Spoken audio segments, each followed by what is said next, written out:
On the night of her 25th birthday, Lilian Grayson lost everything. Her fiancé, her family, and the illusion that love was safe. Her sister walked into the party wearing Lilian's future, carrying the child of the man she was meant to marry. Humiliated and abandoned, Lilian left barefoot and in silence. 3 years later, she returned, married to a billionaire, dressed in elegance, and ready to expose the truth that everyone at that table tried to bury. Hello family, welcome to True Life Stories. Please subscribe and leave a like for us, it means the world to us. Also share this video to your friends and loved ones, and turn on post notifications so you don't miss future videos from us. Thank you as you do so. Sit back and relax as we dive into the story. The chandeliers above shimmered like stars, casting a golden glow over the banquet hall. Every inch of the space sparkled, from the glassware on the tables to the silver-threaded ribbons adorning the high ceilings. A string quartet played softly near the floral arch, where pink peonies and white orchids cascaded in artful elegance. It was Lilian's 25th birthday, meant to be the happiest night of her life. Dressed in a sleek sapphire gown that hugged her delicate frame, Lilian smiled at her guests as they toasted to her future. Her fiancé, Eric Dalton, a handsome, well-mannered tech investor, stood beside her, his arm looped around her waist. He whispered into her ear, making her laugh, making her feel like everything had fallen perfectly into place. She had waited for this, worked for this. For once, it felt like the universe was saying yes. Halfway through the evening, as waiters passed around champagne flutes and the guests were ushered to their seats for the dinner course, Eric tugged gently on her hand. "Lilian," he murmured, "can we talk for a moment? Just outside." She looked up, surprised but smiling.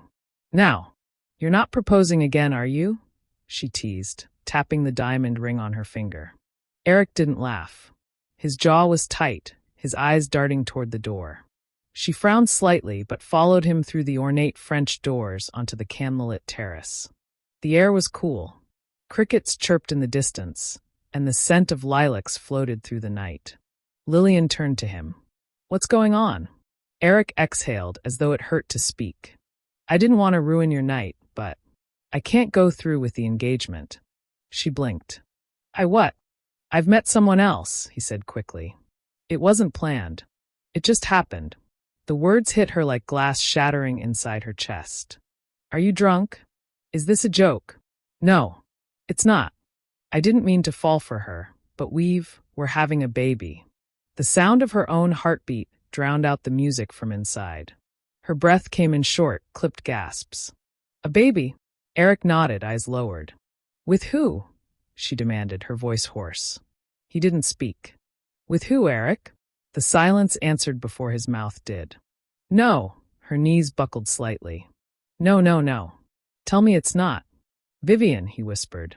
The name exploded inside her skull. Vivian. Her sister. Her older, beautiful, commanding sister.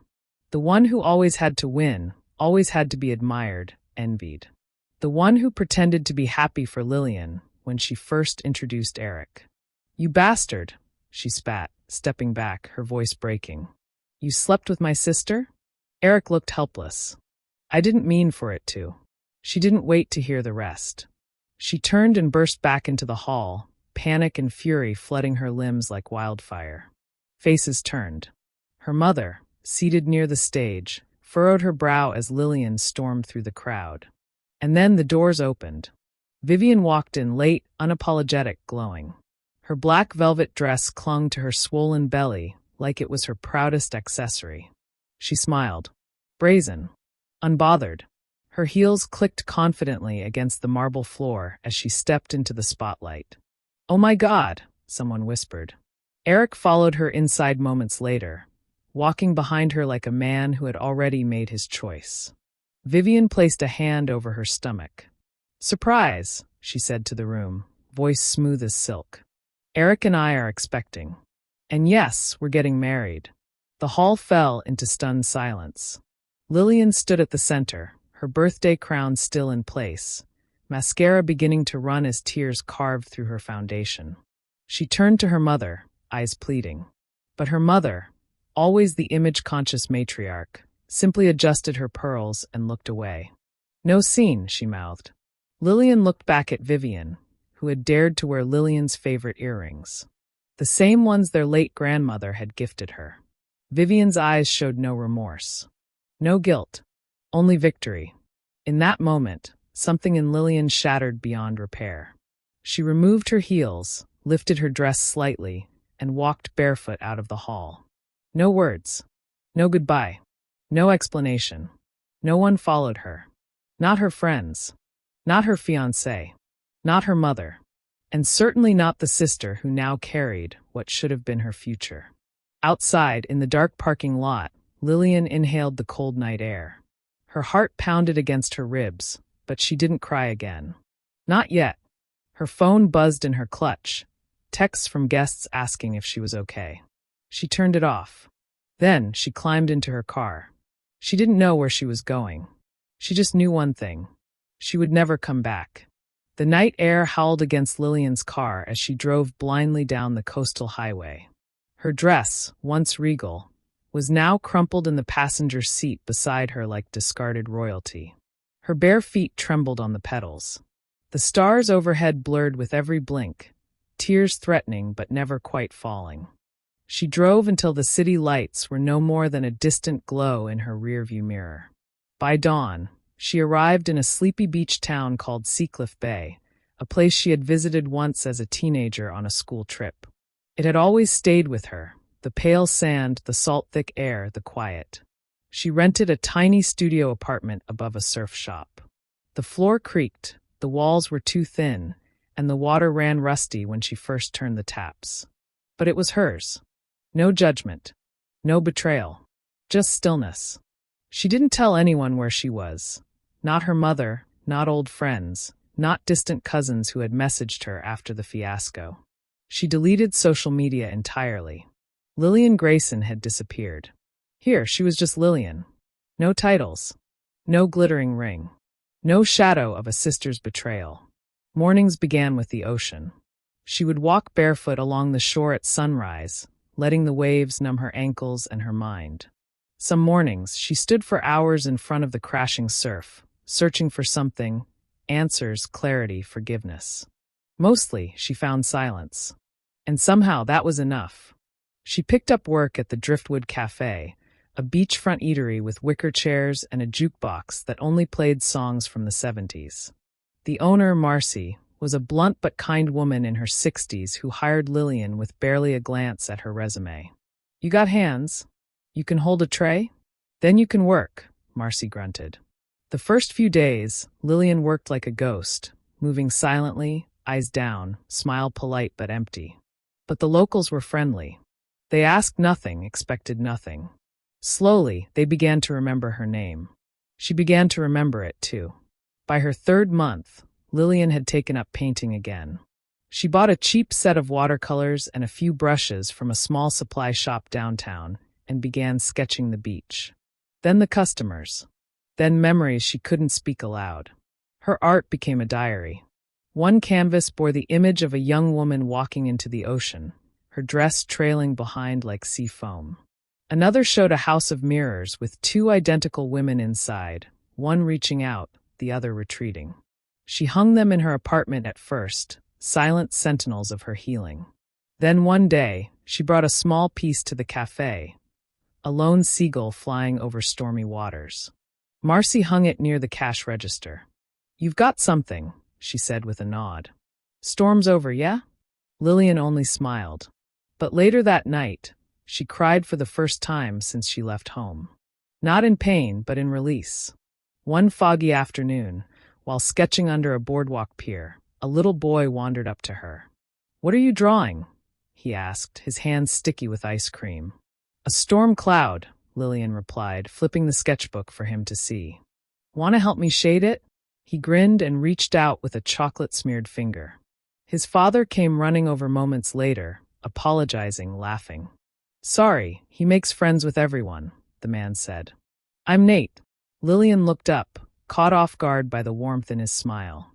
He wore flip-flops and a hoodie, carried no phone, and had a look in his eyes she couldn't place, tired maybe. Curious. Real. She nodded. Lilian. Their handshake was brief but electric. He didn't know her last name. Didn't ask what she was running from. Didn't recognize her from any online scandal. That made her feel safe, for the first time in a long time. They talked briefly that day, about weather, about art, about the tide. He left with a wave and a quiet promise. I'll see you around. She didn't expect him to come back. But he did. 3 days later, he showed up at the cafe, ordered a black coffee, and sat at her section. Then again the next week. And again. Sometimes they talked. Sometimes they sat in silence, watching the sea. And slowly, in the quiet between coffee refills and sketches, something stirred in her again. Not anger. Not longing. Hope. Nate became a rhythm. A presence. Like the tide that came and went, he appeared in Lilian's life with a kind of effortless persistence that didn't demand attention. It earned it. They never planned their meetings. He would walk in with sand still clinging to the soles of his shoes. Sometimes he brought his sketchpad. Other times, nothing but a folded paperback and that quiet smile that always left her a little unsure and a little more curious. They met at cafes, on driftwood benches, beneath the wide open skies of Seacliff Bay. Each time, their conversations peeled back another layer. "Why did you come here?" she asked one afternoon as they sat by the dunes, sipping lemonade from shared glass bottles. Nate picked at the edge of the label. "Needed to be somewhere no one expected me to be." She arched an eyebrow. "Running from something?" "Not running. Escaping." She didn't press. She knew the difference intimately. They talked about books, music, sandcastles, childhood fears. Lilian told him about her father, how he died when she was 17, how it turned her mother into steel and her sister into competition. She never told him about Eric, or Vivian, or the night that fractured her life. Not yet. Nate, in return, gave her fragments of a life that sounded both distant and familiar. Growing up in cities, boarding schools, the pressure of being a name. "A name?" she asked. He smiled, but it didn't reach his eyes. Just someone expected to live a certain way. It gets tiring. She studied him then. How he always wore plain t-shirts, how he walked without security or pretense, how he paid in cash and rarely looked at his phone. There was something stripped down about him, like a man determined to remember what it meant to be real. One morning, Lilian was painting alone near the marina when she saw a commotion. Paparazzi. Not the frantic kind, but 2 or 3 photographers, long lenses slung over their shoulders, scanning the crowd like hunters. She followed their gaze. Nate stood across the street, wearing his usual hoodie, sunglasses pulled low. He looked tense, angry even, as he turned away and ducked into a side alley. Her heart dropped. She packed her easel in a flurry and followed the alley until she found him leaning against a brick wall, his jaw clenched. "Nate!" He looked up. "They found me," he muttered. "Who?" He took a long breath, rubbed his temples. Then, like a curtain being drawn back, he said it plainly. "I'm Nathaniel Blackwood." The name meant nothing. At first. He studied her face. "CEO of Blackwood Technologies." "I'm well. Google me." She blinked, stunned, but didn't move. "Are you serious?" He nodded.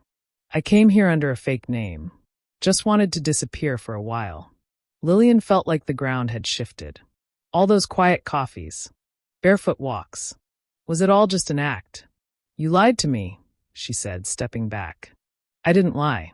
I just didn't tell you everything." He ran a hand through his head. "Lilian, people chase me for money, for power, for proximity. I needed to know that someone could like me, not the billionaire, not the brand. Me." She folded her arms. "And what if I'd done the same?"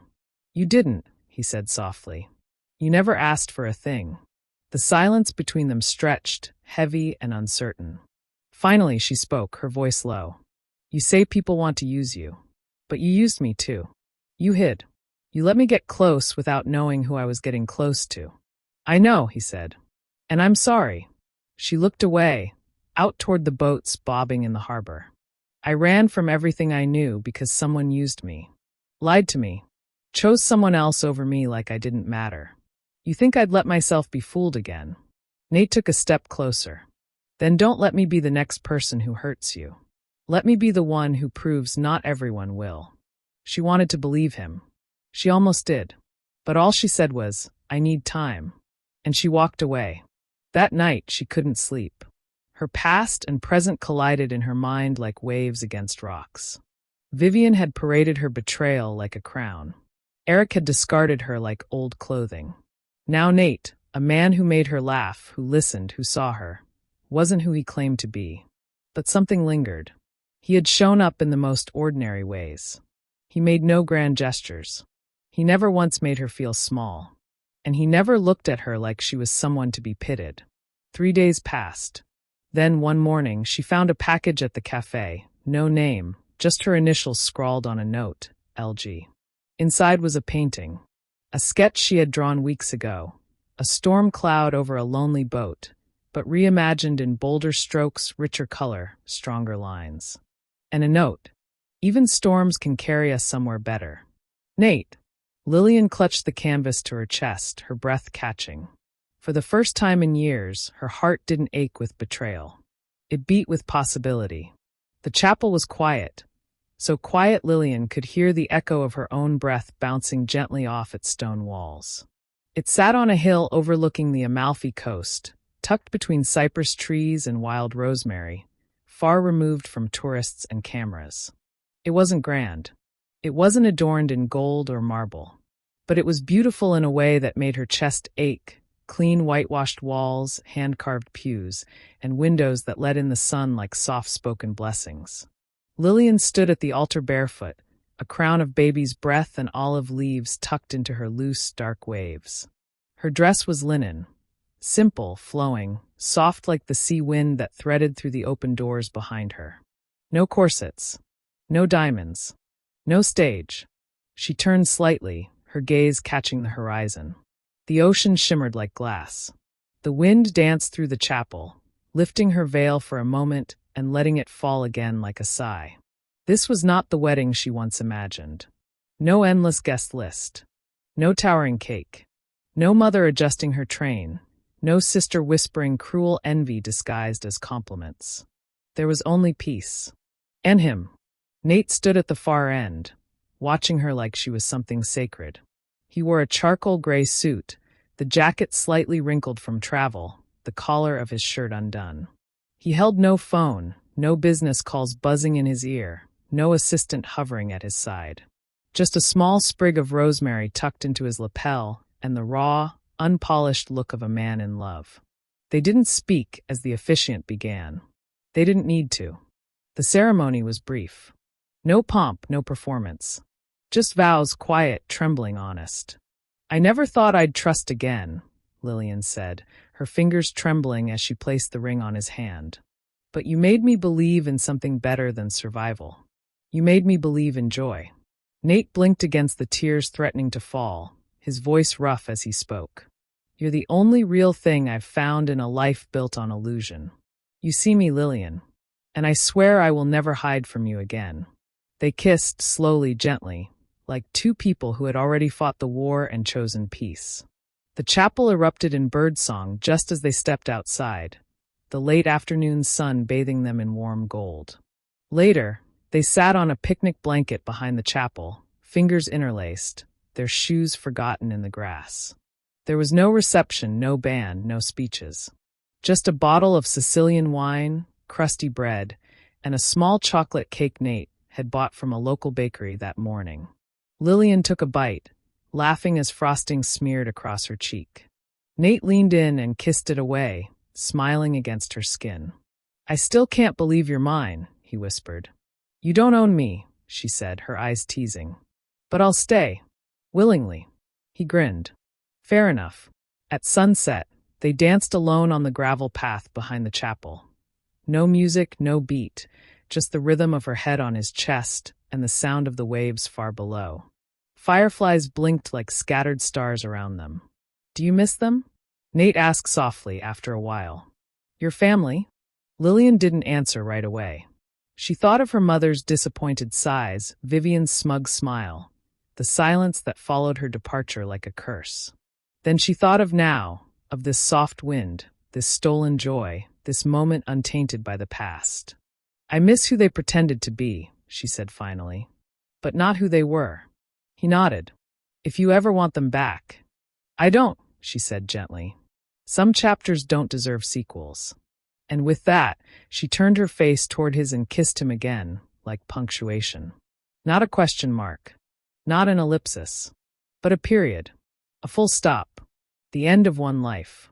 And the sacred beginning of another. The invitation came by accident. A text message got to Lilian while going through mails and messages she hadn't checked in months. It says, "Ms. Lilian Grayson." No middle name. No and guest. No apology. It was formal. Overly so. "You are cordially invited to a birthday dinner in celebration of Vivian Grayson's 35th birthday. Private dining. The Belmont House, Westchester. Formal attire. No cameras, please." Lilian stared at the name. Vivian. 3 years had passed since the night that shattered them. 3 years since betrayal became a birthright, since she walked barefoot from a party that wasn't hers into a life that would be. She placed the phone on the kitchen counter, next to a bowl of lemons and the wedding ring Nate always removed before doing dishes. She didn't decide right away. She walked the beach for days. She sketched her sister's face more than once. Not as it was, but as she remembered it from childhood. Radiant, cunning, incomplete. And then one morning, she awoke before dawn and simply said aloud, "I'm going." She didn't warn anyone. Not even Nate. He found her trying on dresses a week later. Silk, deep green, slit high. Elegant but sharp. There was steel in her choices now. Not armor. Precision. "You're sure?" he asked, watching her from the doorway as she adjusted her earrings in the mirror. "I'm not going for her," she said. "I'm going for me." He said nothing, only walked over and slid his arms around her waist.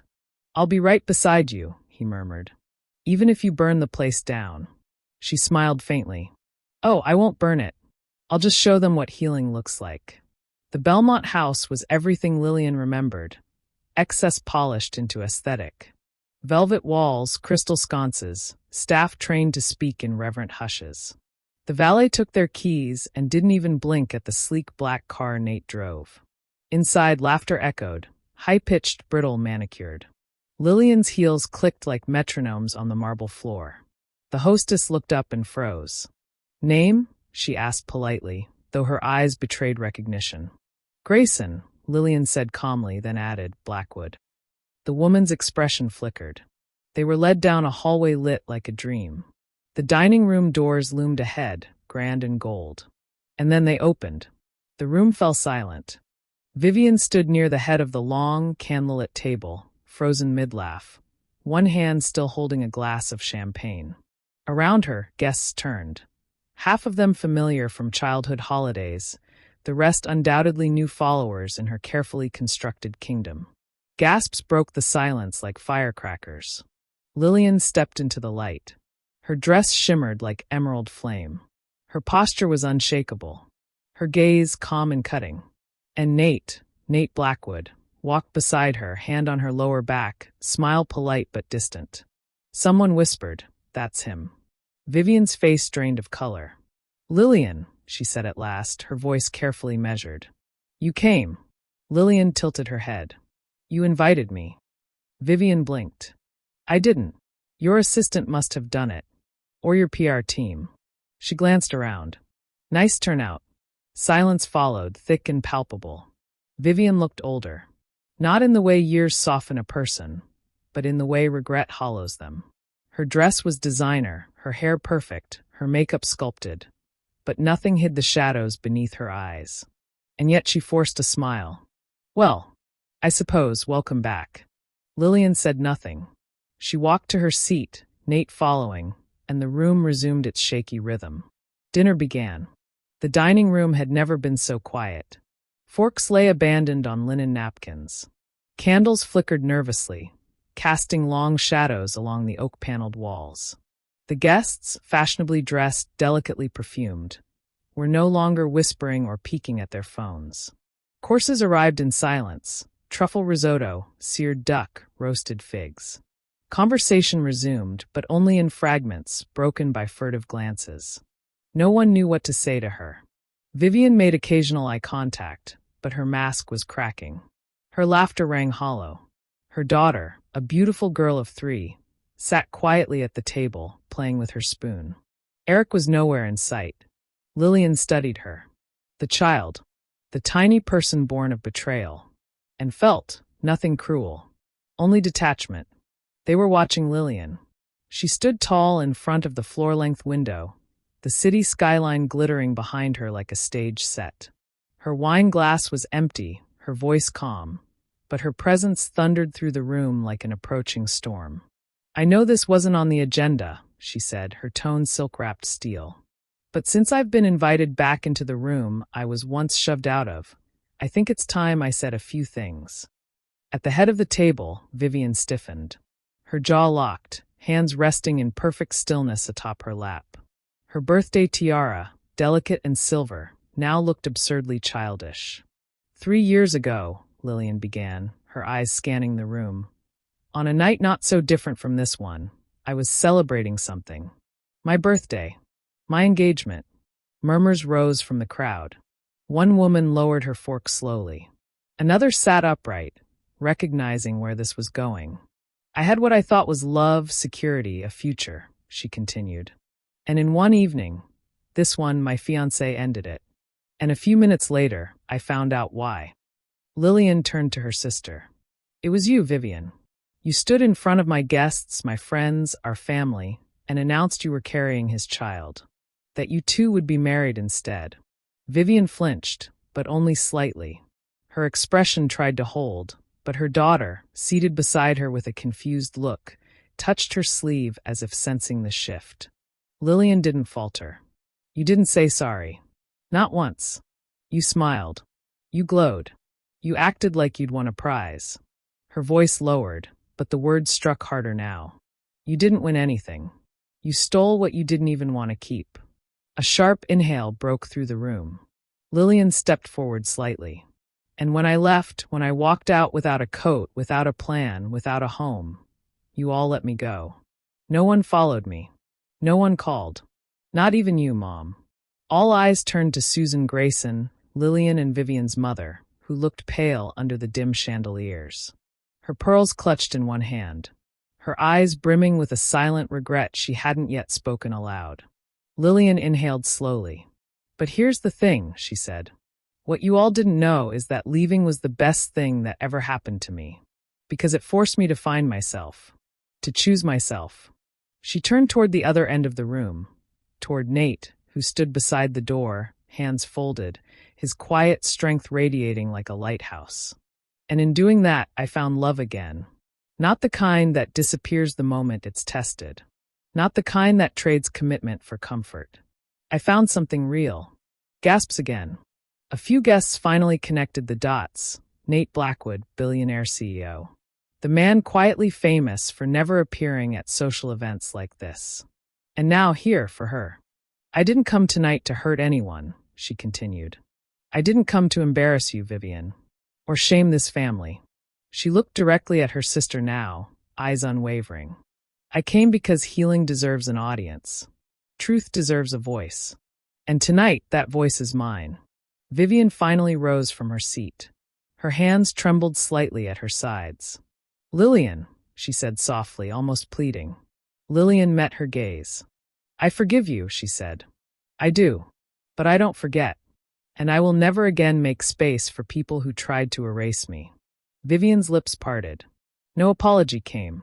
Only the glimmer of tears. Real ones. "I'm sorry," she whispered, broken now in a way she had never allowed herself to be. But it was too late to fix the foundation. Lilian smiled gently, a kindness edged with finality. "I believe you," she said. "But believing you doesn't mean trusting you." She glanced down at the little girl by Vivian's side, wide-eyed, silent, innocent. Lilian bent slightly. "I hope she grows up to be the kind of woman who never has to beg for space at her own table." The child nodded solemnly, not fully understanding, but feeling the weight of the moment. Lilian rose and turned to the crowd. "To those of you who watched me fall and said nothing, Don't reach for me now that I've learned how to stand. And then she looked back at her husband. Nate. He moved to her instantly, placing his hand gently on her back. Without another word, they walked out. Not hurried. Not shaken. Just finished. And as the heavy doors shut behind them, all that remained in the room was silence and reflection. And one woman, Vivian, left sitting beneath the flickering lights of a celebration that no longer felt like hers. The night air was thick with rain that never came. Lilian stepped outside the Belmont house with Nate beside her, the distant hum of city traffic barely breaking the silence. Her heels clicked softly on the damp pavement, echoing between parked cars and trimmed hedges like punctuation after a final sentence. Neither of them spoke. There was no need to. But the hush was short-lived. Lilian, wait. The voice was too familiar. Not panicked. Not angry. Just strained. She turned slowly. Vivian stood on the steps, her shoes in one hand, the other clutching the doorframe like a woman not sure whether to step out or stay hidden. Her hair, once perfectly pinned, now fell loose around her shoulders. The birthday tiara was gone. Her face, stripped of pretense, was almost unrecognizable. I need to say something, Vivian said, voice catching. Please. Lilian nodded. Not forward. Not back. Just still. Vivian walked toward her slowly, as if unsure of her own footing. I deserved everything you said, she began. All of it. And more. Lilian said nothing. I was jealous, Vivian admitted. Always have been. You had this light. People liked you without you trying. I had to fight to be seen, to be chosen. You weren't chosen, Lilian replied calmly. You took what wasn't yours. Vivian winced but nodded. I did. And I told myself it wasn't wrong because I loved him. But I didn't. Not really. I just didn't want you to have something I didn't. Lilian exhaled sharply. And you lived with that? I paid for it, Vivian said quietly. Eric left 6 months after the baby was born. He said I wasn't who he thought I was. Funny, right? The man who lied with me didn't like being lied to. There was no victory in her voice. No dramatics. Just weariness. I've been alone for 2 years. And tonight, seeing you, hearing you, I realized that the person I hurt the most wasn't just you. It was me. I turned myself into something monstrous, and for what? Silence passed between them, broken only by the wind curling around the corner. I'm sorry, Lilian. I know I don't deserve forgiveness. But I needed to say it. I needed to tell you I was wrong. Lilian looked at her sister for a long time. She could see it now, the regret Vivian carried like an invisible wound stitched into every word. Her face had softened. Her shoulders slumped in surrender. This was not the woman who smiled at her pain 3 years ago. This was someone else. Smaller. Human. I do forgive you, Lilian said, her voice low even. Not for you. For me. Vivian blinked. But forgiveness isn't an invitation, Lilian added. It's not a door you can walk back through. Vivian nodded, eyes rimmed red. I figured.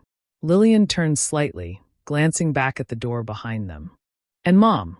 I'll tell her to come out, Vivian offered, wiping her cheeks with the back of her hand. She's been crying since you left the table. A moment later, the door opened again. Susan Grayson emerged, wrapped in her ivory shawl like she was bracing against something colder than the weather. Her face, always proud, always polished, was crumpled in a way Lilian hadn't seen since her father's funeral. She stepped forward, but not too close. I failed you, she whispered. As a mother, I cared more about keeping the family from embarrassment than protecting my daughter from betrayal. And I told myself you were strong. You didn't need me to take your side. Lilian's breath caught. Those were the words she had waited years to hear, though she never believed they'd come. I don't expect you to forgive me, Susan continued. But I'm asking. For your peace, not mine. Lilian studied her for a long moment, then looked to Vivian, who stood quietly, no longer pleading, just waiting. And then finally she nodded. I forgive you both, she said. I mean it, but I don't want either of you in my life. Susan inhaled sharply. Not even. No birthday cards, Lilian said softly. No brunches. No, let's catch up for coffee. I'm not doing the polite version of love. Not anymore. Her voice didn't waver. This isn't punishment, she added. It's protection. Vivian's eyes glistened, but she didn't argue. I understand. Lilian stepped closer, just for a moment.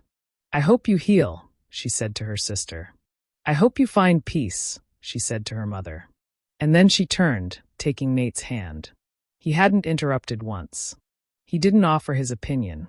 He just stood beside her, letting her own her closure. And as they walked away, Lilian didn't feel vindicated. She felt free. Back at the hotel, she untied her hair and stood at the balcony overlooking the lights of the city. Nate walked up behind her, wrapping his arms around her waist. How do you feel? He asked. She leaned into him. Clean, she whispered. Like I finally put down a weight I didn't know I'd been carrying. He kissed her shoulder. You didn't just survive them, he murmured. You outgrew them. She smiled, resting her head against his chest, listening to the rhythm of a life she had reclaimed. The airport was quiet at sunrise. Glass walls glowed with soft amber light, and the terminal smelled of brewed espresso and new beginnings. Lilian sat by the window, her boarding pass tucked inside her passport, watching planes drift across the tarmac like slow-moving birds. She hadn't said goodbye to anyone, not to Vivian, not to her mother. There had been nothing left to say. Forgiveness was not a bridge back, it was the closing of a door. Nate sat beside her, one hand resting casually on her knee, the other scrolling through emails with half-interest. He wasn't worried about press, or gossip, or what society would make of their appearance at the Grayson event. That life didn't touch them anymore. Lilian looked out the window and exhaled. For the first time in years, the air didn't feel heavy. 6 months later, the ribbon was cut on the opening of the Marie Gallery, Lilian's seaside art studio turned public exhibition space. It wasn't just a gallery. It was a sanctuary. The walls were covered in paintings, storms, rebirths, faceless sisters, women walking alone into oceans and coming back different. There were canvases shaped like open wounds and others like windows into someplace quiet and warm. There was no plaque with her full name on it. Just a small signature in the corner of every painting, LG.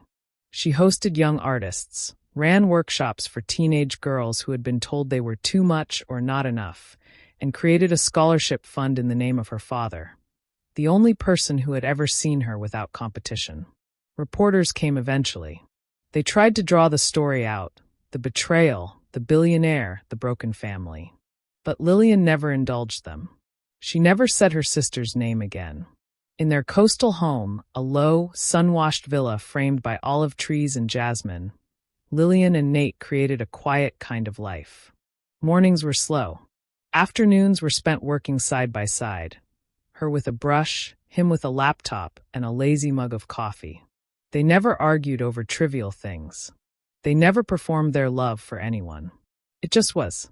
And it grew, without condition, without apology. On her 30th birthday, she stood barefoot on the same beach where she had first met Nate. The tide curled over her toes, cool and soft. Her dress flapped gently in the wind, and she held a small piece of paper in her hand, a letter she had written to her younger self. She read it aloud to the wind. You were never too soft. You were never too trusting. You were never a fool for believing in love. They were fools for thinking they could break you and still define who you'd become. Look at you now. Look at how you lived.